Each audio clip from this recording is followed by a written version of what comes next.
जी। Madam, Bhiwani शहर में भूमाफिया सक्रिय है पिछले काफ़ी समय से। बैप्टिस्ट मिशन की कोठी पिछले 4-5 साल से कई बार बिकने के समाचार हो गए। आखिरकार शोर मचा तो कई छोटे लोग पकड़े गए और कल ही तहसीलदार की गिरफ्तारी हुई। क्या कहेंगे? ये बड़ा दुर्भाग्य रहा है भिवानी का कि यहाँ पर जो है ये मेरे ख्याल में ये पूरी तरह से संरक्षण दिया जाता है इस भूमाफिया को, इसलिए भूमाफिया जो है इतनी ज़बरदस्त तरीके से सक्रिय है। नहीं तो इस तरह से ओपनली और क्या कहते हैं बिल्कुल बेखौफ होकर जिस तरह से ये ज़मीनों को हड़पा जा रहा है, ये सबके सामने है। अब ये बैप्टिस्ट वाली जो ज़मीन है इसके लिए ये लोग मेरे पास आए थे, इस मुद्दे को मैंने उठाया और जो है पता चला कि किस तरह से जो है पूरी की पूरी बेशुमार कीमती ज़मीन जो है ये जो बैप्टिस्ट ये चर्च है, कौन सा है ये मिशन का है, बैप्टिस्ट मिशन का जो है उसकी जो इतनी बेशुमार कीमती ज़मीन है उसको हड़पने की पूरी तरह से कोशिश करी गई और पूरे के पूरे कागज़ बना लिए गए, सारा कुछ है। अब उस बात को जब मैंने उठाया तो नतीजा उसका ये हुआ कि अब तहसीलदार को अरेस्ट करा गया, क्योंकि ये सारी मिली भगत से होता है नीचे से ऊपर तक लेकर, नहीं तो ये काम पूरा नहीं हो सकता। ये जो है पूरे इसमें अधिकारी जो हैं पूरी तरह से बुरी तरह से सम्मिलित हैं। तो मैं तो ये कहती हूँ कि इनको जो है कड़ी से कड़ी जो है इन लोगों को सज़ा देनी चाहिए, ताकि एक मैसेज जाए कि ये गलत काम जो है भिवानी के अंदर नहीं होने देंगे। इसी तरह से आपने देखा नगर पालिका के अंदर पहले यही काम हुआ था, सारा किस तरह से जो है पूरा का पूरा हाहाकार मची थी किस तरह से भिवानी की ज़मीनें जो हैं कोई जो है जोड़ की ज़मीन तक जो है बेची गई हैं, मंदिरों की ज़मीनें बेची गई हैं। तो ये सारा का सारा सिस्टम जो हो रहा है ये पूरा करप्टेड हो गया है, पूरी तरह से वो कहते हैं ना खराब हो चुका है। और इसके अंदर जो लोग सम्मिलित हैं उनके ऊपर जब तक अंकुश नहीं पड़ेगा जब तक यही हाल होगा। और नुकसान किसका होता है? नुकसान भिवानी के लोगों का होता है। मैडम, अगर राजनेता इस भूमाफिया के साथ मिले होंगे तो क्या कहेंगे? देखो, अब कौन मिला हुआ है कौन नहीं मिला हुआ ये तो मैं कुछ कह नहीं सकती, लेकिन निश्चित तौर पर कहीं ना कहीं हाथ ज़रूर किसी ना किसी का है। नहीं तो इतना बड़ा काम इस तरह से जो है एक आम आदमी तो नहीं कर सकता। ये अधिकारी भी जो हैं किसी के संरक्षण के ही उसमें करते हैं। तो अब किसका है किसका नहीं है ये तो अब जांच एजेंसी बताएंगी। लेकिन हमेशा ये होता है कि छोटी मछली पकड़ी जाती है और जो ये बड़ी मछलियां हैं वो तैरती रह जाती हैं और वो फिर अपना आने वाले समय में उनको और भी बेखौफ होकर आने वाले समय के अंदर और काम उल्टा पुल्टा करते हैं। तो इस तरह के जो लोग हैं इनके ऊपर अंकुश लगाने के लिए बहुत ज़्यादा ज़रूरत सरकार की है, और ख़ास तौर से ये सरकार जो ये कहती है ज़ीरो टॉलरेंस करप्शन के प्रति, और सामने जो नज़र आता है वो तो कुछ और पूरी तरह से विपरीत है। मैडम, पहले अरबासिया विद्यालय की जमीन को बेचने का भी एक षड्यंत्र था। आपने विधानसभा में इशू को रेज किया था, उसके बाद उस पर लगाम लगी, एडमिनिस्ट्रेटर लग गया, आज वो स्कूल सुरक्षित है। वेस्ट कॉलेज का हॉस्टल है, आपको याद होगा, रेलवे रोड पे, उसको बेचने का 3 साल पहले प्रयास हुआ था, शोर मचा तो बीच में रुक गया, फिर कुछ लोग सक्रिय हो रही हैं, तो क्या कहेंगे? मेरे पास तो देखो भिवानी मेरा घर है, पूरा ज़िला मेरा घर है, चौधरी बंसीलाल जी की कर्म भूमि है और कर्मस्थली है, और मैं तो वही काम चौधरी सुरेंद्र सिंह जी के और बंसीलाल जी के पच्चीनों पर चलकर कर रही हूँ। मेरे पास जो भी इस तरह की बात आती है उसको पूरी तरह से मैं बेखौफ होकर उसको उठाती हूँ, आप जानते हो, क्योंकि मेरा कोई वेस्टेड इंटरेस्ट नहीं है। मेरा इंटरेस्ट ये है कि भिवानी के लोगों का जो हक है वो उनको मिले, भिवानी के लोग जो हैं वो अच्छे उसके अंदर रहें। जो ये इस तरह की जो ये गलत तरीके के लोग हैं, जो ये भू माफिया इतना ज़बरदस्त तरीके से पनप रहा है, इसको एक किनारे करा जा सके। और ये इसमें कोई भी कमी मैं नहीं छोड़ती हूँ अपनी आवाज़ उठाने में।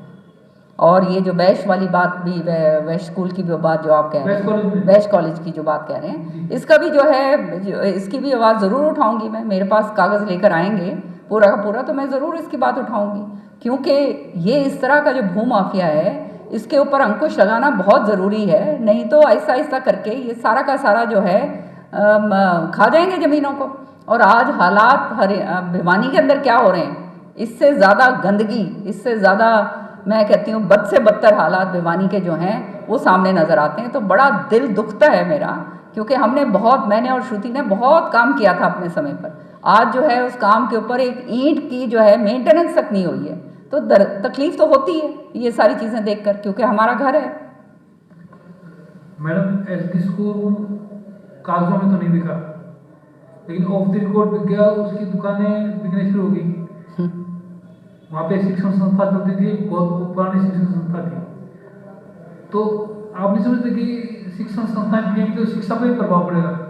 पूरी तरह से निश्चित तौर पे पड़ेगा। जो शिक्षा की संस्थाएं हैं वो बिक रही हैं, और वो संस्थाएं किस लिए खोली गई थी भिवानी के अंदर? पुराने लोगों ने खोली थी, जो कोई दानवीर लोग थे उन्होंने खुलवाई थी, चौधरी बंसीलाल जी के समय पर खोली थी कि भिवानी के लोगों को उसका फ़ायदा हो।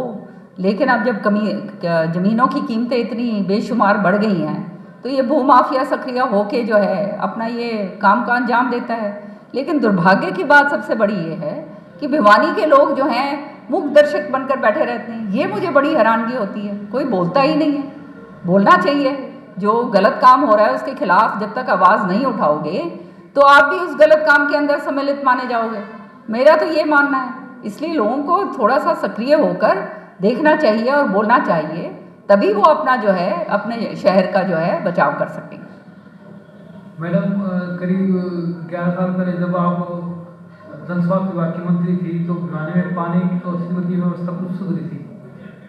आज सर्दी का मौसम है, फिर भी लोगों को पीने का पानी मुहैया नहीं हो रहा है। सत्य है ये। मैंने तो बहुत सारे 7 तो टैंक्स बनवाए थे आपके, उसके साथ साथ सीवर और पानी की इतनी व्यवस्था करवाई थी। CIPP के ज़रिए जो है आपकी सीवर लाइंस डलवाई गई थी, आपका जो है पानी की पाइपलाइंस डली थी, बहुत जल घर बहुत सारे बने थे, पार्क्स आपके बनाए थे, बहुत काम किया था। 5 साल जो है श्रुति जब मेंबर ऑफ पार्लियामेंट थी भिवानी से, तो बहुत काम हुआ था। लेकिन अब क्या करें, लोग तो जब है चुनाव का समय आता है तब ऐसे लोगों को आगे लेकर आते हैं जिन्होंने काम करना नहीं है, तो उसका हालात सामने नज़र आते हैं। जब आपका जनप्रतिनिधि मजबूत नहीं होगा, काम करने में दिलचस्पी नहीं रखेगा, तो उसका हालात यही होंगे जो आज भिवानी को जो है वो हो रहे हैं। और लोग सारा दुखी हो रहे हैं, लेकिन कोई भी कुछ बोलता नहीं है। ये बात है ना, तो बोलना तो पड़ेगा भैया, आवाज़ उठानी पड़ेगी। आज के दिन हम तो कुछ नहीं है, लेकिन मेरे पास जो भी लोग कोई भी समस्या लेकर आते हैं विधानसभा के अंदर, उसको जोर शोर से मैं उठाती हूँ। मेरा किया हुआ काम जो है भिवानी के अंदर, उसकी एक ईंट की मेंटेनेंस तक नहीं हुई। ये सबसे ज़्यादा दुर्भाग्य की बात है कि करोड़ों रुपए लगाए, श्रुति नाबार्ड के ज़रिए केंद्र सरकार से पैसा लेकर आई, मंत्री होने के नाते वो पैसा मैंने लगाया। वो इसलिए लगाया था कि भिवानी के लोगों को जो है उनकी समस्याओं से, मूलभूत समस्या जो है पानी पीने की है, सीवर की है, जो गंदगी की है, इससे निजात मिले। और वो हमने जो है सारा पूरा भिवानी का करवाया था, पूरा कायाकल्प करवाया था। लेकिन आज बहुत ही दर्द होता है मुझे ये देखकर जो हालात भिवानी के अंदर हो गए हैं, और किसी को परवाह ही नहीं है। प्रशासन देख के खुश नहीं है, मतलब उसको परवाह नहीं है, लोग जो हैं बोलते ही नहीं हैं। तो क्या करा जाए? मैडम पिछले दिनों बरसात हुई, कुछ इलाकों में जल भरा हुआ, तो सेम की समस्या भी आम किसान को बहुत परेशानी डाल रही है। तो जल भराव की स्थिति से कैसे निपटा जाएगा? अधिकारी कहते हैं 2 महीने पानी निकलेगा, 4 महीने निकलेगा, लेकिन अभी भी कुछ खेतों में पानी खड़ा है। ये बात सही कह रहे हैं आप। ये सेम की समस्या बहुत है, अपने भिवानी के गांव के अंदर है, हलकों के अंदर है, मेरे तो शाम में है, हमारे दादरी ज़िले के अंदर जो है ये जो है ये काफ़ी सारे गांव हैं वहाँ पर। वो वहाँ पे भी यही समस्या है। अभी मैं जींद गई थी, वहाँ पे भी बहुत सारे ऐसे गांव हैं जहाँ पे ये समस्या है। तो ये हर साल की समस्या है। यहाँ पे अपने भवानी खेड़ा के गांव के अंदर मैंने जल भराव की स्थिति देखने गई थी, वहाँ पर भी हैं। तो ये समस्या तो जो है इसका तो एक समाधान पूरी तरह से एक पॉलिसी बनाकर और एक प्रोजेक्ट बनाकर जो है पूरी तरह से ही करा जा सकता है। हर साल वही कहानी।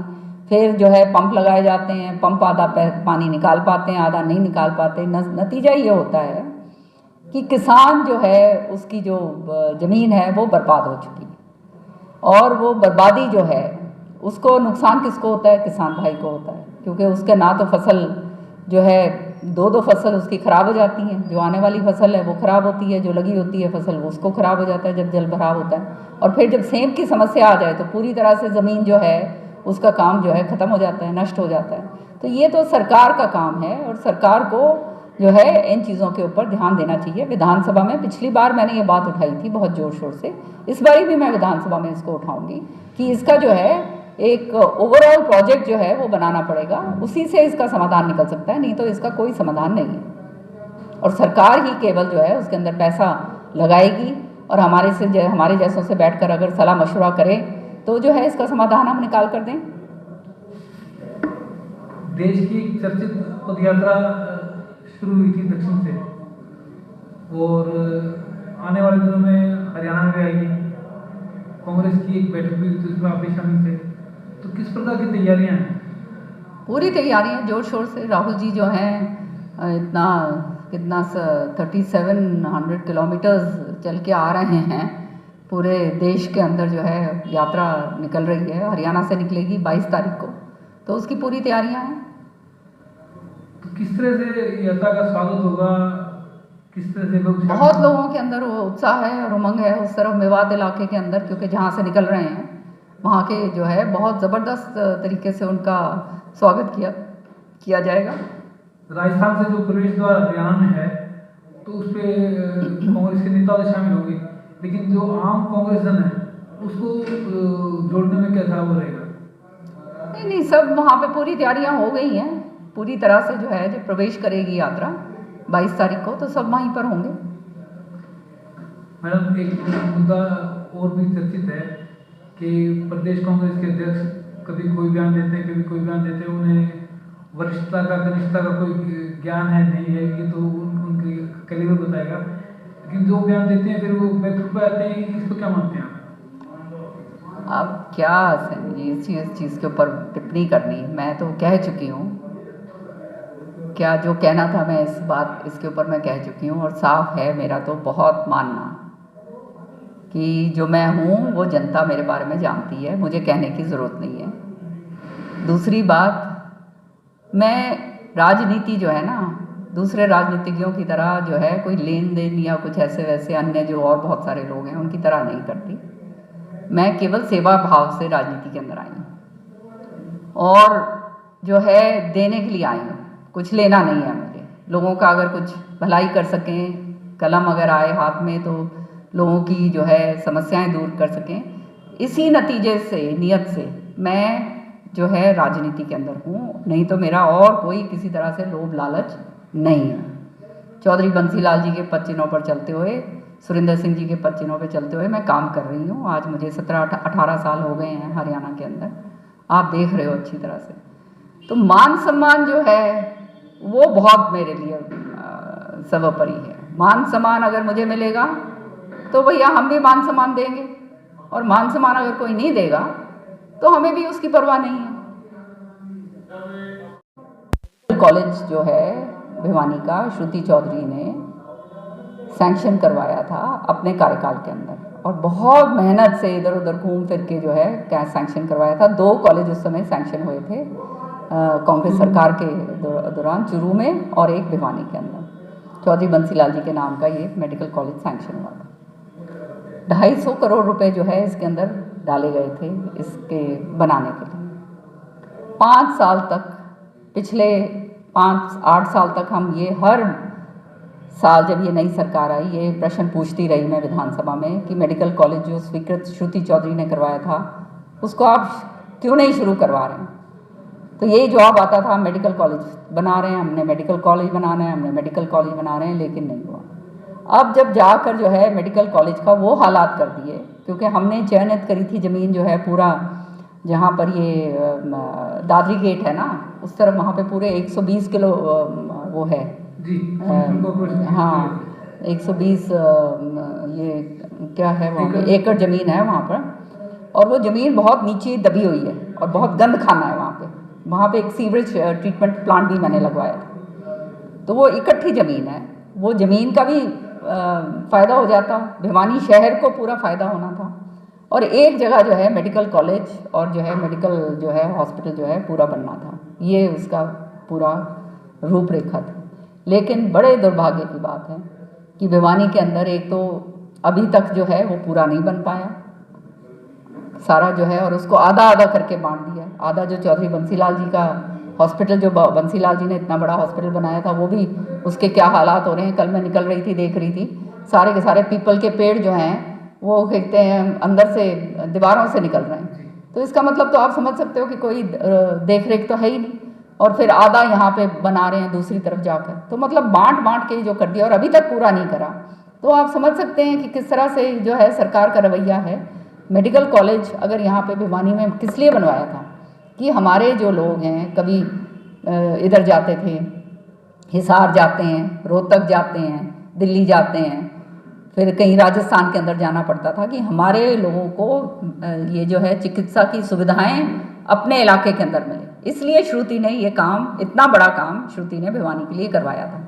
और साथ ही साथ कि हमारे जो बच्चे हैं, मेडिकल जो स्टूडेंट्स हैं, वो यहाँ पे हमारे इलाके के पढ़ेंगे, आसपास के लोगों के आएंगे, तो जो है बच्चों को भी फ़ायदा होगा। साथ ही साथ मेडिकल कॉलेज अगर एक जगह जहाँ पर आता है तो उसका जो है और साइड भी जो है एंसिलरीज हैं उसका भी फ़ायदा होता है। लोगों का जो है इलाका साफ़ सुथरा होता है, इलाका जो है और तरीके के जो हैं व्यवसाय जो हैं लोग अपना कर सकते हैं। तरह तरह का जो है उसका फ़ायदा होता है, मतलब समृद्धि होती है। और विकास जब भी जहाँ होता है तो उसके ऊपर जो है हर एक वर्ग को जो है उसका फ़ायदा मिलता है।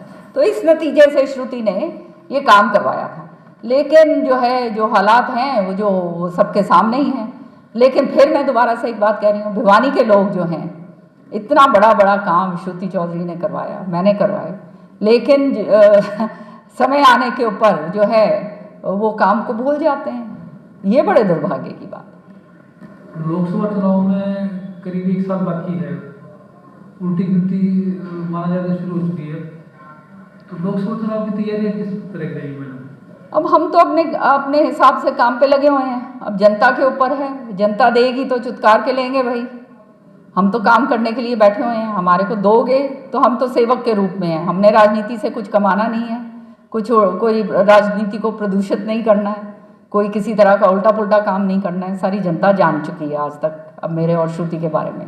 तो अगर जनता देगी, आगे बढ़ाएगी, तो हम आगे बढ़ चढ़ के और काम कर देंगे।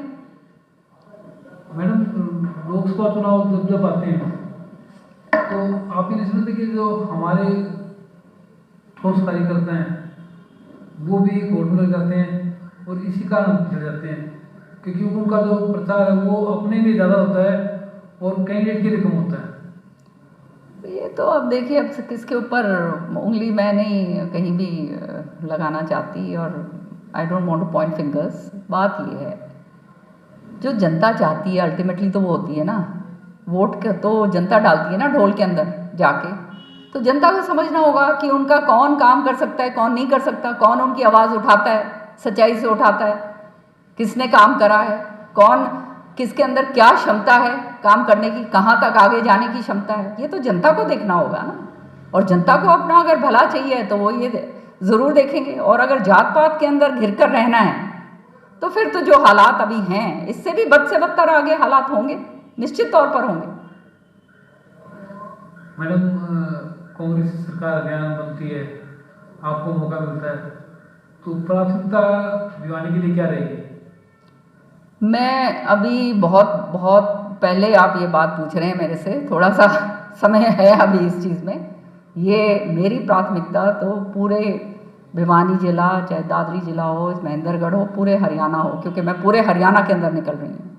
तो जगह पर प्रॉब्लम्स जो हैं जो पता चल रहे हैं, तो भैया मैं तो उनमें से हूँ, काम करने वालों में से हूँ। और आप जानते हो मेरे हाथ में अगर जो है कुछ होता है तो फिर मैं काम करने में कोताही नहीं करती, क्योंकि मैं इसको अपना कर्म समझती हूँ कि भगवान ने मुझे ये मौका दिया है तो ये कर्म मैं अपना अच्छा करूँ और वो जनता के लिए करके जाऊँ। यही मेरी इच्छा है और कोई नहीं। किरण चौधरी का कारवां कर्ण के शहर से चला था, गुड़गांव, फरीदाबाद, जींद होकर आगे बढ़ रहा है, तो जो रिस्पॉन्स है कार्यकर्ताओं का, समर्थकों का, चौधरी बंसीलाल, चौधरी सुरेंद्र सिंह के जो समर्थक थे, उनका रिस्पॉन्स कैसा है? मैंने जो ये कार्यक्रम शुरू करा है कार्यकर्ताओं के द्वार, इससे लोग इतना ज़बरदस्त तरीके से उत्साहित हैं कि मुझे भी इसका अंदेशा नहीं था। इतने साल हो गए और कभी मैंने सोचा नहीं था कि सुरिंदर सिंह जी के और बंसी लाल जी के जो समर्थक जो पूरी जगह जो हैं फैले हुए हैं हरियाणा के अंदर, गांव-गांव के अंदर जो हैं, इतना ज़बरदस्त तरीके से उत्साहित होंगे। तो ये मेरे लिए एक बहुत बड़ी जो है एक हम्बलिंग, जैसे कहते हैं ना, आई फील हम्बल्ड कि इतना लोगों के अंदर प्यार चौधरी बंसी लाल जी और सुरिंदर जी के प्रति और मेरे प्रति भी आस्था है। तो इसको देखकर सचमुच में मुझे ये लगता है, और उनके साथ नए लोग जुड़ रहे हैं, बहुत सारे नए लोग जिन्होंने जो मेरे बारे में जानते भी नहीं हैं वो आके जुड़ते हैं। तो सचमुच में बस एक ही बात मेरे तो मन में आती है कि प्रभु मैं इनकी आशाओं के ऊपर खरी उतर सकूं। यही नियत लेकर अपने कार्यकर्ताओं के लिए मैं निकली हूँ। 8 प्रोग्राम हमारे पूरे हो चुके हैं, 8 ज़िले हो चुके हैं। अब नए ज़िले जो हैं ये जनवरी के अंदर जो है दूसरा प्रोग्राम होगा, और ये जो है हर जगह ज़िले वाइज जा रही हूँ मैं। और फिर उसके बाद कॉन्स्टिट्यूंसी वाइज जो है चाय पानी का प्रोग्राम होता है। तो ये पूरे साल भर का जो है ये प्रोग्राम है।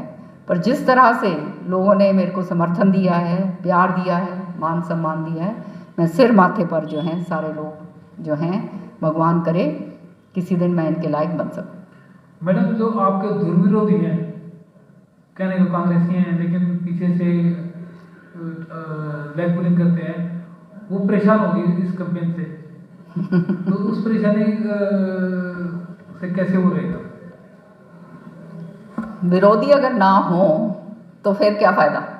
विरोध भी तो तभी होता है ना जब किसी के अंदर दम होता है। ऐसे तो हर एक का विरोध नहीं कोई करता।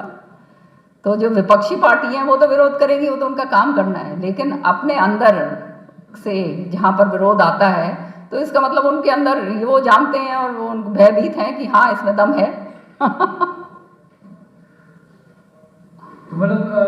और ख़ास तौर से देखो, जो भी चीज़ कोई भी वेस्टेड इंटरेस्ट के बिना करी जाए, है ना, इस भाव से जब ये भाव आ जाता है मन में कि भाई अब समय है देने का, वापस देने का, अब कुछ लेना तो है नहीं, कितने समय और रह गया, भगवान ने जो है अब जो है दे के जाना है, तो भैया कोई जो मिलेगा तो उसको देना है वापस। तो बड़ा साफ सुथरी तरीके से मैं और बगैर बेखौफ होकर और बगैर किसी चिंता के मैं काम करती हूँ। मुझे किसी चीज़ की अब परवाह नहीं रही, लोगों की जनता की सेवा करनी है बस। मैडम, आपका कैंपेन जोर शोर से चल रहा है, तो निकट भविष्य में कोई बड़ी रैली भी करने की योजना है? हाँ, ये जो आने वाला साल है 2023 के अंदर नवंबर के आसपास जो है हम रैली करेंगे, बड़ी रैली करेंगे। तो उसके लिए कोई स्थान अभी नहीं, ये तो अभी पहले तो सारे ज़िले कवर करूँगी मैं, फिर ये तो देखो ये सारी चीज़ें कार्यकर्ता जो मेरे साथी हैं उनके साथ बैठ के सब कुछ तय होता है ना। तो ये तो सबके साथियों के साथ बैठ के तय होगा, कहाँ पे क्या किस तरह से करना है वो ज़रूर करेंगे हम।